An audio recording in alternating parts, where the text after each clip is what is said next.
Tiana's Bayou Adventure is a ride that, well, many people are not riding today because it's not working the right way. The logs simply aren't flowing, the water often turned off, and the attraction a drain on Disney, a rain on their parade. But how did this all happen? Well, today, folks, we have someone who says that they might have an inkling of what went wrong. And as we dive into today's video, perhaps Disney should think next time they blink and put their ride vehicles in incredible heat.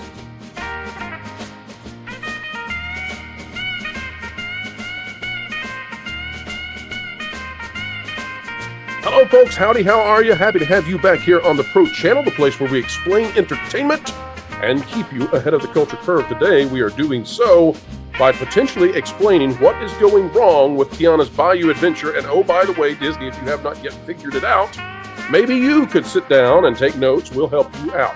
All right, we have with us today Alfred Bonner, and sir, you have a great new YouTube channel that you are rocking over there with Kindred Souls of Brooklyn and Sarasota. Tell the folks out there where they can find you and what you're up to.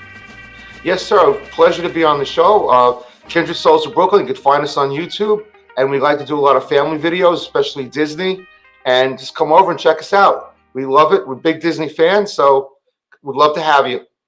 Now, Alfred, I came to learn that you might have some information that could really help in figuring out what is causing Tiana's Bayou Adventure to be down so much. And for folks out there who are unaware, this is an attraction that is not new. It is a re-skinning of Splash Mountain, which was and is the most popular attraction in the world, still operating over in Tokyo Disney.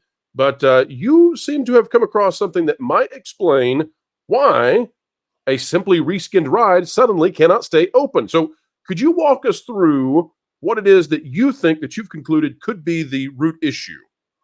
So I think the root issue, Pro, is that the ride vehicles, of which were splash vehicles, the vehicles are from 2020. I was privy to information that the splash attraction, while it was still open, right after Disney reopened after the closure, the COVID closure, they're all new ride vehicles. They were delivered to Typhoon Lagoon, and I was privy to information. They were all under tarps, and basically those vehicles, they're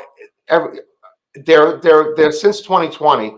And I had come across an article a few years before which talked about how when Disney switched out their ride vehicles for California, which a lot of people don't talk about, these are single row vehicles, unlike the vehicles that are in Tokyo, the ones that are in Walt Disney World.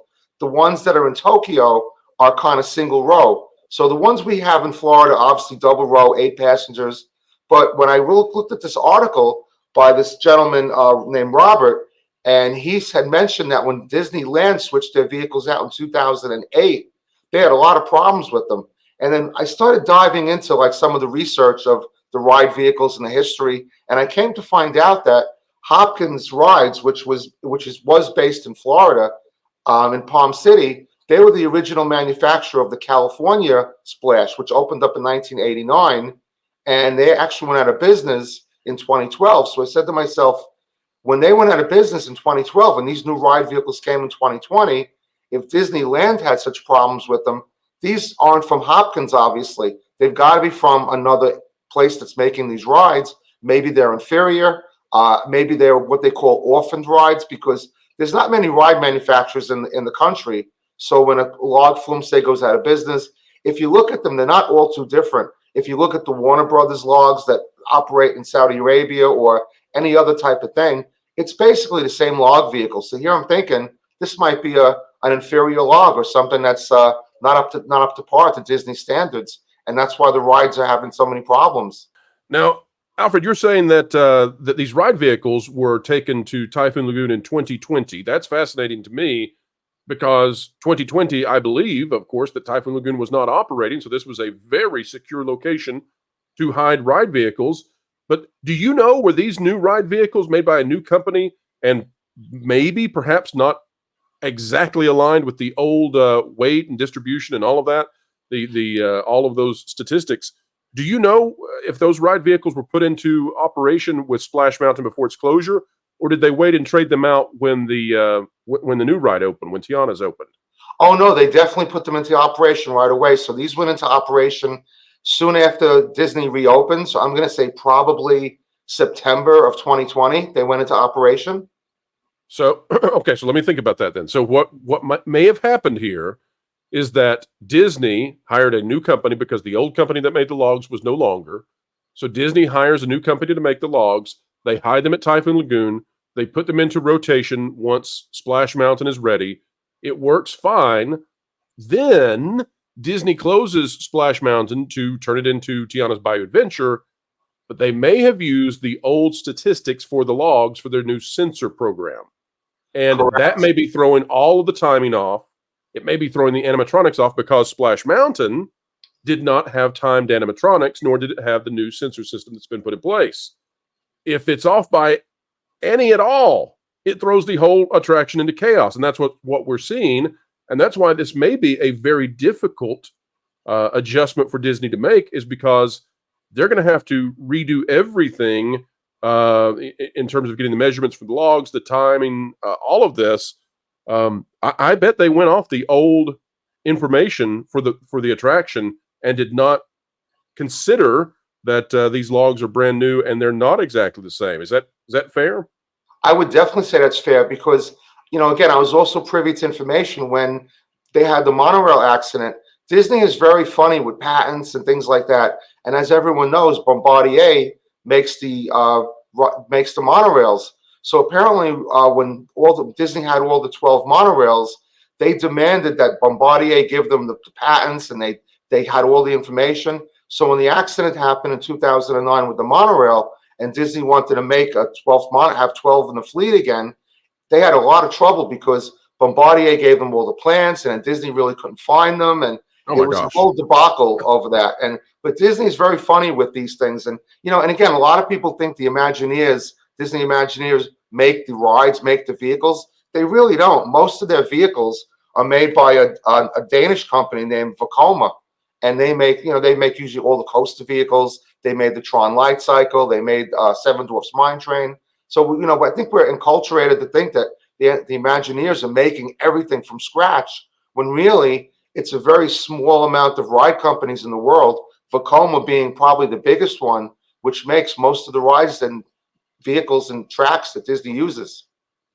Now, do you have any idea how long these vehicles were stored at Typhoon Lagoon? Because it's important to remember this was during the pandemic, so they also may not have handled this in the way that they had originally intended. No one thought the entire world was going to shut down, so these ride vehicles may have sat there for a long time, and I don't know, if they were stored inside a building or if they were under, outdoor tarps. I don't know exactly how this was handled. Do you have any insight in Right. that area? As far as I know, they were stored out in Typhoon Lagoon anyway, under outdoor tarps, and they were delivered by truck apparently.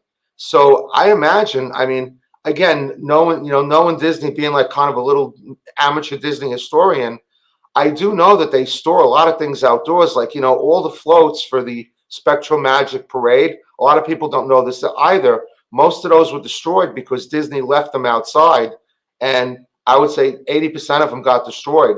That's why they really can't just put up Spectral Magic again. So much the same way, I imagine they probably left them outside, and we all know Florida weather's pretty Yeah. harsh and rainy and dry, and who knows what it did to them. Do you have any insight into, were they stored like inside Typhoon Lagoon proper, or were they put on the outer berm of the park, like maybe outside of Crushing Gusher in that space? I don't have any idea, but maybe you might. Mm-hmm. That would also impact how these ride vehicles were maintained in that Right. pandemic time.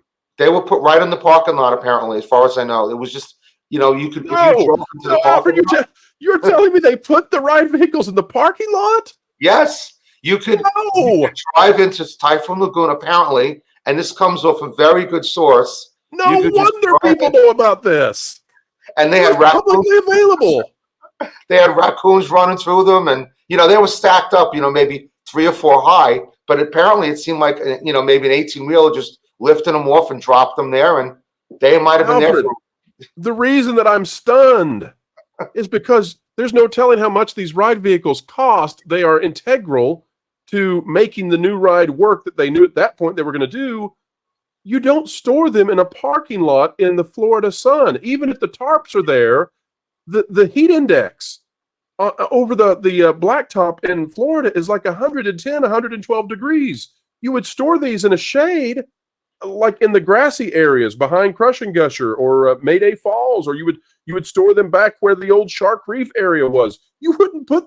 Why would you ever put these on asphalt? That's insane. It is insane. That'd be the last place I put them. I was shocked myself, and I said, "It seems incredible, but sometimes Disney does magical and incredible things that we all can't believe." I'm telling you, this is anti-magical. All right, well, this is an exclusive that folks out there are going to be amazed to hear, and I think that you are on the money when it comes to where these were stored. We can't verify exactly why Tiana's Bayou Adventure doesn't work, folks, but this is a very insightful step, I think, into understanding why this company has failed with this attraction, and it comes down to incompetence. Just the average Joe can say, no, we're not going to put this kind of an investment that's this important to the ride sitting in the Florida sun on the parking lot of Typhoon Lagoon. That's insanity. And so if that's the way that things were being handled across the attractions development, not just with the logs, then wow, you can understand why things did not go well. Well, Alfred, I want to thank you for stopping by and helping us understand this. You've brought something to the mind of many folks out there who would never have known this otherwise. But Alfred, tell us again where people can find you and what content you're covering. I think many people are going to want to follow you having heard this story. Oh, it's been our pleasure.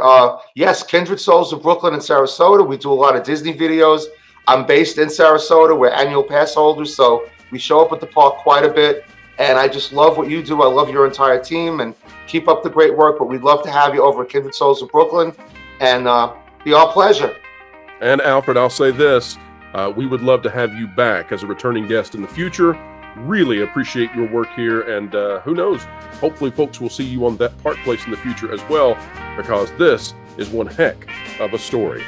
All right, folks, you can help send this one out on the social medias everywhere. Just post it to your favorite social media account. Like, share, subscribe, click it, stick it to the algorithms, hit the notification bell, drop a comment down below. Let us know your thoughts on this. And in the comments, tell us where you think would have been better for storing the boats of Tiana's Bayou Adventure. And I'll just say, my answer is anywhere else besides a parking lot. All right, folks, we appreciate you a lot. We'll see you real soon, wherever you are and whatever you're doing. Keep learning, keep growing, and as always, keep having fun.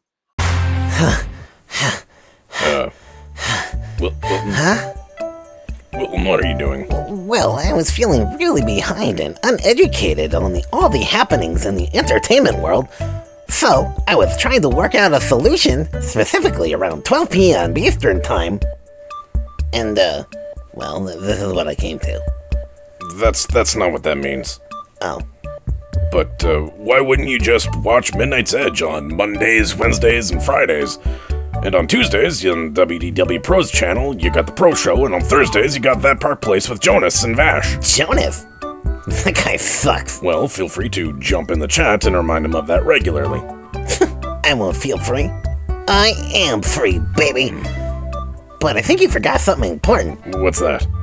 On Wednesday nights at 9 p.m. Eastern Time, there's something really special that happens on Florals from Under a Rock.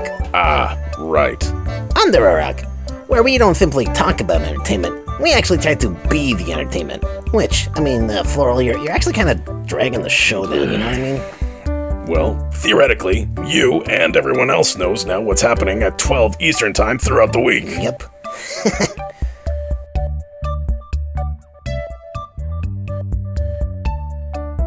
Now, just a point of clarity.